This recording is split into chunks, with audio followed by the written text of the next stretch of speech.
Guys यहाँ पर देखिए कुछ वर्ड्स दिए हैं, क्या आप इन्हें सेंटेंसेस में यूज कर पाएंगे? जैसे दिया हुआ है इस तरह की, इसका इंग्लिश भी दिया है इन सच अ वे, फिर दिया हुआ है एज वेल, फिर दिया हुआ है एज वेल एज, फिर दिया हुआ है एज फार एज, जिसका मतलब होता है जहां तक का सवाल है। वैसे ही दिया हुआ है एज सुन एज, फिर उसका हिंदी दिया हुआ है जैसे ही। तो ये सभी एज से स्टार्ट हो रहे हैं। तो आप वीडियो को 2 मिनट पॉज करिए और आप देखिए कि क्या आप इन्हें अपने सेंटेंसेस में यूज़ कर पा रहे हैं, प्रैक्टिकल लाइफ में यूज़ कर पा रहे हैं। क्योंकि इनको अगर आप यूज़ करते हैं तो डेफिनेटली आपकी इंग्लिश जो है थोड़ी सी अट्रैक्टिव और इफेक्टिव लगती है। तो गाइस आज की जो क्लास है ये इसी पर बेस्ड है। जैसे बहुत सारे हमने ईजी से डिफिकल्ट टॉपिक सीखे इंग्लिश मास्टरिंग कोर्स में, राइट। हमने कुछ टेंसेस सीखे, मॉडल वर्ब सीखे, बहुत ही अलग अलग स्ट्रक्चर सीखे। लेकिन अब हम सीखने वाले हैं कंजंक्शन, जिनके बेसिस पर आप बहुत सारे अट्रैक्टिव सेंटेंसेस बना सकते हैं। बहुत सारे एग्जांपल्स आपको मिलेंगे हिंदी इंग्लिश दोनों में। सारा कंफ्यूजन आपका क्लियर होगा। बस करना ये है कि आपको वीडियो का एंड तक बने रहना और मेरे साथ साथ ही प्रैक्टिस करना है, ताकि इसके बाद में आपको दोबारा पढ़ने की ज़रूरत ना पड़े, सिर्फ प्रैक्टिस करने की ज़रूरत पड़े। तो चलिए गाइस क्लास को स्टार्ट करते हैं। Let's begin.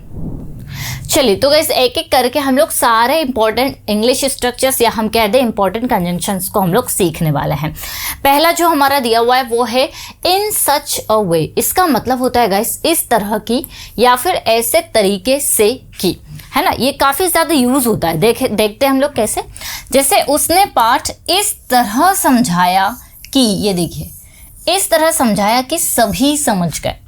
या फिर उसने इस तरह बात की, ये देखिए इस तरह, या फिर ऐसे तरीके से, ये भी हम बोल सकते हैं। उसने ऐसे तरीके से बात की, उसने इस तरह से बात की कि किसी को बुरा नहीं लगा।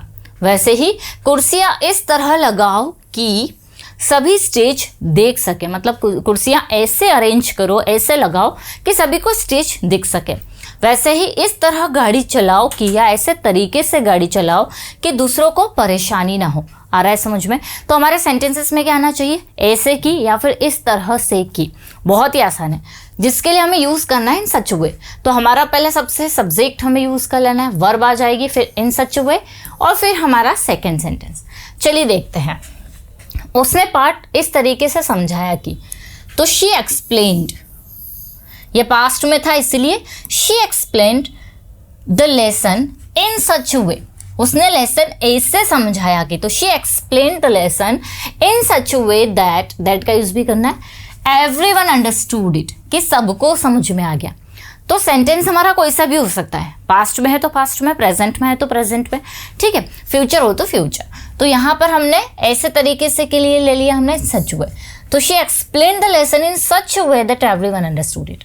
वैसे ही उसने इस तरह से बात की, तो he spoke in such way that, ये देखिए। तो हमें पहले हमारा फर्स्ट सेंटेंस कंप्लीट करना है, फिर उसके बाद इन सच वे दैट यूज करना है। तो he spoke in such way that nobody felt offended, कि किसी को भी बुरा नहीं लगा। कुर्सियाँ इस तरह लगाओ की, तो अरेंज द चेयर्स, ये देखिए जो भी हमारा फर्स्ट सेंटेंस है वो हमें कंप्लीट कर लेना है। Arrange the chairs in such way that, इस तरह से कि everyone can see the stage, हर किसी को स्टेज दिख सके या हर कोई स्टेज देख पाए। वैसे ही इस तरह गाड़ी चलाओ की, तो हमारा फर्स्ट सेंटेंस, तो ड्राइव इन सच वे, ऐसे ड्राइव करो कि यू डोंट डिस्टर्ब अदर्स, कि आप दूसरों को डिस्टर्ब ना करो, ठीक है, दूसरों को परेशानी ना हो। आ रहा है समझ में? तो गाइस बहुत ही ईजी है। आपके सेंटेंस में क्या आना चाहिए? इस तरह की या ऐसे तरीके से की, जैसे दूसरों से ऐसे बात करो या इस तरह से बात करो कि हर कोई आपकी तारीफ करे। तो talk with others in such way that everyone should appreciate you. तो ऐसे आपको बात करना चाहिए कि हर कोई आपकी तारीफ करे, ठीक है। तो बहुत आसान है, याद रखना है इन सच वे। नेक्स्ट है गाइस एज वेल। देखिए इसका मतलब होता है भी, जैसे ऑल्सो और टू यूज होता है। ऑल्सो मतलब भी होता है और टू मतलब भी होता है। वैसे ही एज वेल इसका मतलब भी होता है, लेकिन आपको ये ध्यान रखना है कि हमेशा सेंटेंस के लास्ट में लगेगा, ठीक है। एज वेल का यूज़ आपको हमेशा सेंटेंस के लास्ट में करना है। तो जब भी आप कोई एक्स्ट्रा इन्फॉर्मेशन, एक्स्ट्रा पर्सन या कोई एक्स्ट्रा बात या चीज़ बताना चाह रहे हो भी लगाकर, वहाँ एज वेल लगा दीजिए। जैसे मैं अंग्रेजी भी बोल सकता हूँ, तो आप एक्स्ट्रा इन्फॉर्मेशन ऐड कर रहे हैं कि मैं ये भी कर सकता हूँ। तो I can speak English as well, ठीक है, तो सेंटेंस आपका सकता हूँ मैं था, इसीलिए कैन लगाया।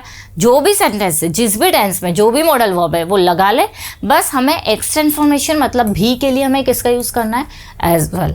याद रखना एज वेल एज नहीं यूज़ करना है, ओनली एज वेल का यूज़ करना है। एज वेल एज अलग हो जाता है। वैसे ही वह भी आ रही है, she is coming as well, ठीक है, she is coming as well, वह भी आ रही है। हमने भी फिल्म का आनंद लिया, हमने भी फिल्म एंजॉय की, तो यहाँ भी आ रहा है। We enjoyed the movie as well, we enjoyed the movie as well, मतलब हमने भी मूवी को एंजॉय किया। वह भी हमारे साथ जुड़ना चाहता है, he wants to join us as well, he wants to join us as well, ठीक है। तो बहुत आसान है गाइस, अधिकतर लोग इसमें कंफ्यूज्ड रहते हैं कि एज वेल को यूज़ कैसे करें। तो एज वेल का यूज़ आपको ध्यान रखना है, हमेशा सेंटेंस के लास्ट में रहेगा, ठीक है। आपको पहले नहीं लेना है, सेंटेंस के लास्ट में लेना है, भी के सेंस में, जब आपको एक्स्ट्रा इन्फॉर्मेशन देना चाह रहे हैं। वैसे ही नेक्स्ट है एज वेल एज। अब देखिए यहाँ पर दोबारा एज लगा है, तो ये पूरा मीनिंग चेंज कर देता है, अलग तरह से यूज़ करना है। तो आपका पहला सेंटेंस रहेगा, फिर एज वेल एज रहेगा, फिर सेकेंड सेंटेंस। इसका मतलब निकलता है के साथ साथ, मतलब हम ये काम करने के साथ साथ कोई दूसरा भी कर रहा है, ठीक है। जैसे वह हिंदी के साथ साथ अंग्रेजी भी बोलती है ना, मतलब एक काम तो हम करते ही है, साथ साथ हम कोई और काम भी करते हैं, तो वहाँ एज वेल। तो कोई पर्सन आ सकता है, कोई ऑब्जेक्ट आ सकता है, कोई वर्ब आ सकती है। तो देखिए अगर दो ऑब्जेक्ट है तो आपको दो ऑब्जेक्ट को एज वेल एज से जोड़ना है। अगर दो वर्ब है या दो सब्जेक्ट है, जैसे माय फादर और माय मदर, यहाँ दो सब्जेक्ट है, तो एज वेल एज को हमें अलग अलग नहीं करना है। सब्जेक्ट दो है तो एज वेल एज दो सब्जेक्ट के बीच में आएगा, दो ऑब्जेक्ट है तो दो ऑब्जेक्ट के बीच में आएगा, दो वर्ब है तो दो वर्ब के बीच में आएगा, ये आपको ध्यान देना है। तो she speaks Hindi as well as English, वह हिंदी के साथ साथ इंग्लिश भी बोलती है। वह बुद्धिमान होने के साथ साथ मेहनती भी है, तो he is intelligent as well as hard working, ठीक है, he is intelligent as well as hard working. वैसे ही my father as well as my mother, अब यहाँ दो सब्जेक्ट हो गए, my father as well as my mother attended the meeting, तो मेरे पापा ने और साथ ही साथ मेरी मम्मी ने मीटिंग अटेंड की। I bought fruits as well as vegetables, मैंने फ्रूट्स खरीदे और साथ ही साथ सब्जियां भी। तो कोई एक काम करने के साथ साथ आपने कोई दूसरा भी किया, जैसे she bought mangoes as well as bananas, उसने मैंगोज के साथ साथ बनानास भी परचेज किए। या फिर I invited Rani as well as Rahul, तो यहाँ पर दो ऑब्जेक्ट थे इसलिए मैंने Rani as well as Rahul दो ऑब्जेक्ट को साथ में रखा। यहाँ दो सब्जेक्ट थे इसलिए दो सब्जेक्ट को एज वेल एज के साथ में रखा। तो ध्यान रखिएगा, जब भी आप ये बोलना चाह रहे हैं कि साथ ही साथ, हम एज वेल एज लगा देंगे। नेक्स्ट है एज फार एज। देखिए इसका मतलब होता है जहाँ तक का सवाल है, जैसे हम लोग बोलते हैं ना, जहाँ तक पैसों का सवाल है, जहाँ तक इंग्लिश का सवाल है, जहाँ तक मेरा सवाल है, या फिर जहाँ तक मैं जानती हूँ, जहाँ तक उसे पता है। तो ऐसे सेंटेंसेस में हम लोग एज फार एज का यूज़ करते हैं, है ना। एग्जाम्पल्स देखते हैं, जैसे जहाँ तक मुझे पता है, तो as far as I know, वह ईमानदार है, he is honest. As far as I know he is honest. तो देखिए जहाँ तक इंग्लिश का सवाल है, यह एक ईजी लैंग्वेज है, ठीक है। तो as far as English is concerned, it's very easy language. तो जहाँ तक अंग्रेजी का सवाल है, मुझे अच्छे से आती है, या फिर यह बहुत ही आसान भाषा है, ऐसे आप बोल सकते हैं। वैसे ही जहाँ तक मुझे याद है, तो as far as I remember we met last year, तो जहाँ तक मुझे याद है हम लास्ट ईयर मिले थे। तो जहाँ तक मुझे याद है, जहाँ तक मुझे लगता है, जहाँ तक मेरा सवाल है, जहाँ तक उसका सवाल है, कैसे ऐसे ही सेंटेंसेस बनते हैं एज फार एज में। देखिए जहाँ तक पैसों का सवाल है, as far as money is concerned, हमारे पास पर्याप्त है, we have enough money. As far as money is concerned, जहाँ तक पैसों का सवाल है, हमारे पास पर्याप्त है, वी हैव इनफ, ठीक है। तो याद रखिए एज फार एज मतलब जहाँ तक। नेक्स्ट है गाइस एज सून एज, इसका मतलब होता है जैसे ही। तो एज सून एज आपको स्टार्टिंग में लगा देना है, और फिर आपके जो भी सेंटेंसेस है वो आपको बनाने हैं। तो हम जब ये बताना चाह रहे हैं कि जैसे ही कोई एक एक्शन हुआ वैसे ही कोई दूसरा एक्शन हुआ, जैसे ही मैं क्लास में ही सभी बच्चे खड़े हो गए, जैसे ही वह घर गया काम करने लगा, जैसे ही हम बाहर निकले बारिश होने लगी, तो जैसे ही कोई एक काम कंप्लीट हुआ वैसे ही कोई दूसरा काम स्टार्ट हो गया। जैसे ही मैं घर पहुंचा, as soon as I reached home, बारिश शुरू हो गई, इट स्टार्टेड रेनिंग। जैसे ही तुम पहुंचो, call me as soon as you arrive. ये देखिए, कॉल मी, मुझे कॉल कर देना as soon as you arrive, जैसे ही तुम पहुंचो, या as soon as you arrive call me, जैसे ही तुम पहुंचो मुझे कॉल कर देना। तो यहाँ देखिए, ये वाला सेंटेंस जो है ना, ये बाद में ले सकते हैं, ये वाला स्टार्टिंग में ले सकते हैं। देखिए, जैसे ये वाला बाद में भी आप ले सकते हैं। जैसे ही उसने मुझे देखा, तो as soon as she saw me. ठीक है, ये सेंटेंस को अपने बाद में ले लिया और बाद वाले को पहले ले लिया। आप ऐसा भी कर सकते हो, आपको जो आसान लगे। आपको एज सुन एज स्टार्टिंग में इजी लग रहा है, आप ऐसे बना लीजिए। जैसे ही उसने मुझे देखा, as soon as she saw me, she smiled, वह मुस्कुराई।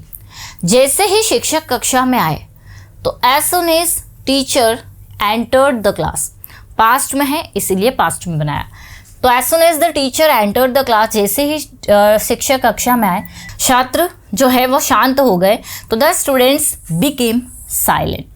क्लियर? तो गाइस ये बहुत ही आसान है, बस करना क्या है, हमें एक बार इनको अच्छे से रीड करना है और कॉन्सेप्ट को समझ लेना है। एक बार जहां आपने कॉन्सेप्ट समझा, ये कंजंक्शंस आपके लिए प्रैक्टिकल लाइफ में यूज़ करना बहुत ही आसान हो जाएगा, इतनी मेरी गारंटी है। ठीक है, आई होप गाइस ये छोटा सा वीडियो आप लोगों को अच्छे से समझ में आया होगा। अगर आप चाहते हैं कि सारे कंजंक्शंस हम लोग पढ़े, तो मुझे कमेंट करके ज़रूर बताइएगा। थोड़े थोड़े करके हम लोग सारे कंजंक्शंस अच्छे से पढ़ लेंगे। ठीक है, वीडियो अगर अच्छा लगा है तो लाइक ज़रूर करिएगा। मिलते हैं हम लोग अपनी नेक्स्ट क्लास में। Till then bye bye, take care.